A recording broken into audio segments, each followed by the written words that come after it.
Hello YouTube, and welcome to another one of my videos. Today we are drawing a Pokefusion, which is basically you take one Pokemon and mix it with another. Today we're doing Drowsy and Bayonet, I think is how you say her name, I'm not completely sure. Basically I use a website called, what is it, Pokemon, or Pokefusion, something like that. Pokefusion.japeal.com, and that, just play with that for a little bit and you can find some really interesting concepts for what Pokemon could look like if you mashed them up together. So basically here I am just doing a bunch of little sketches, trying to figure out what kind of pose I want them to be in, how I'm figuring out their anatomy, basically just getting used to drawing them.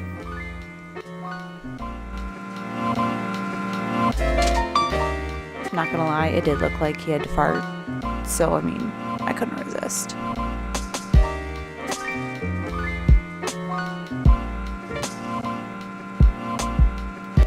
So this Pokemon would actually be a ghost psychic, which I thought was extremely interesting. And so I wanted to do something where, I mean, Drowsy himself already looks like he's sleepy. And then you have this big old witchy, but kind of also nightcap looking thing going on with Bayonet. And I thought it would be really interesting to just have like a mischievous, sleepy time Pokemon, I guess.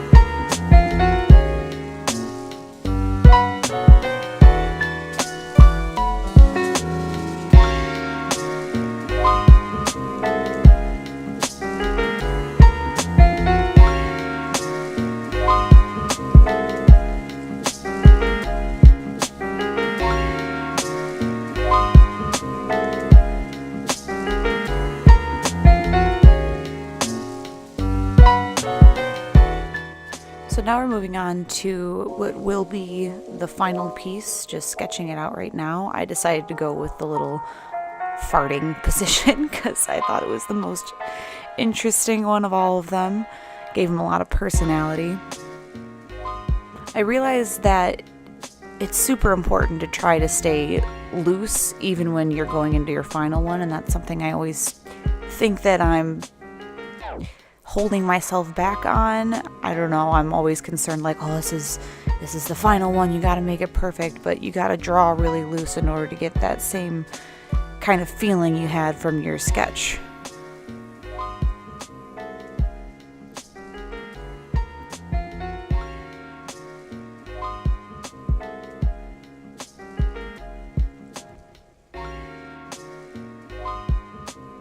And right now you can tell I'm just using a mechanical pencil, I think it's Bic, a kneaded eraser, and a plastic white eraser. If I really need to get stuff out, I'll use the plastic one, but for the most part I just use the kneaded eraser because it doesn't create shavings or anything. So we're moving on to inking. I use a Micron 05, and I got these two Tombow calligraphy pens for Christmas last year, and I'm not gonna lie, I like them a lot. And of course a Gellyroll.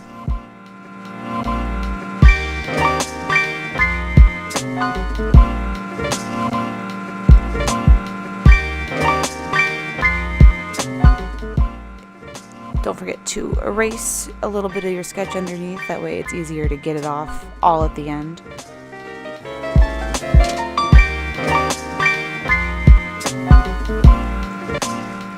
So I always start off with just doing the Micron usually, get that nice crisp line, and then I'll go back in with the calligraphy pens, or, you know, a thicker pen or something like that. Go over it a lot more times with the Micron to get some line weight variety.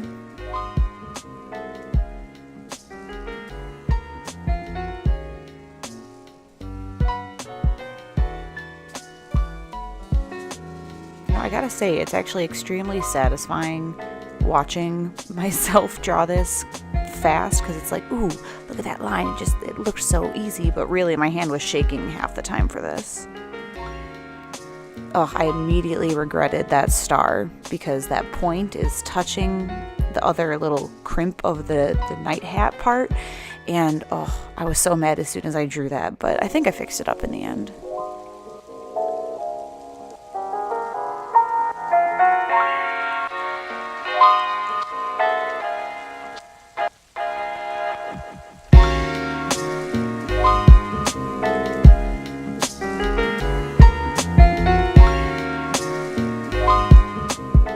I realized I do that little twiddle thing with my fingers. I never noticed it until I started recording myself and then edited videos, and it's like, whoa, what you doing there, kid? But I think it's from me listening to music and then tapping my fingers to the beat in between drawing.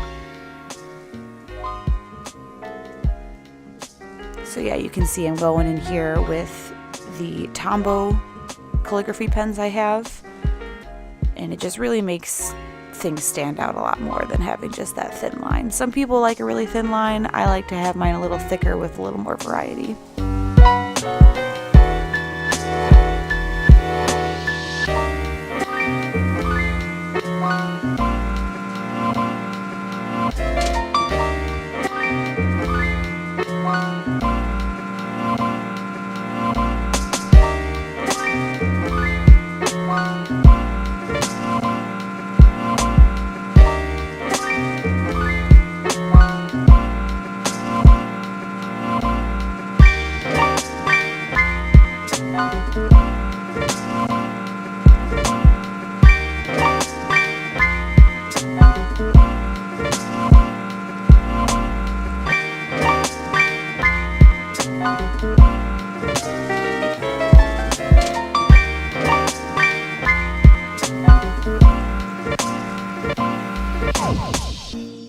Going back through with the kneaded eraser, wasn't really doing it, so when it went in with my white plastic eraser, got all those extra sketch marks out, so I have a nice clean line art.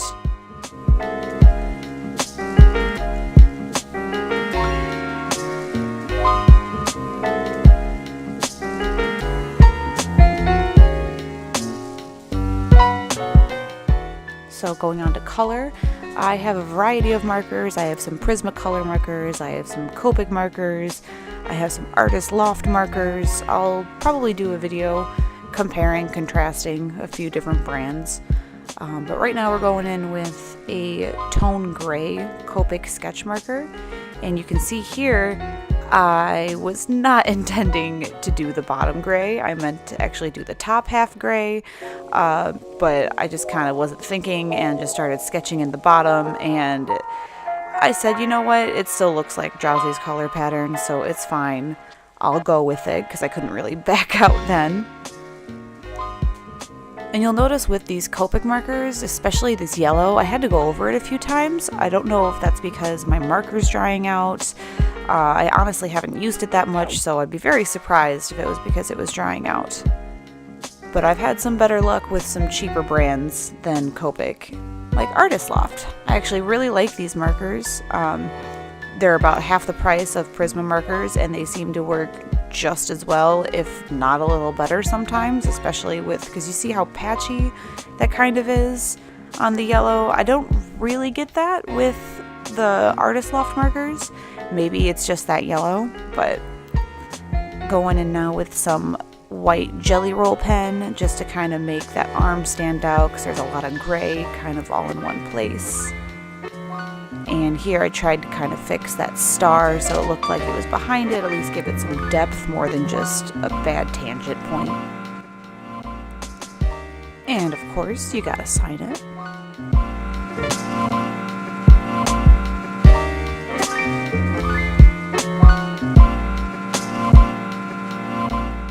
And there you have it. Sketch to finish, we have a new Pokéfusion. Let me know what you guys thought in the comments below, and if there are any other Pokéfusions you'd like to see me do. I'll see you guys in the next video. Bye-bye!